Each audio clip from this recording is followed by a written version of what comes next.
فأما من طغى وآثر الحياة الدنيا فإن الجحيم هي المأوى.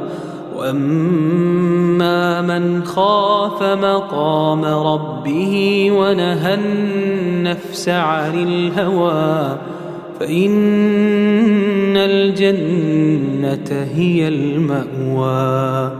يسألونك عن الساعة أيان مرساها فيما أنت من ذكراها إلى ربك منتهاها إنما أنت منذر من يخشاها كأنهم يوم يرونها لم يلبثوا إلا عشية أو ضحاها.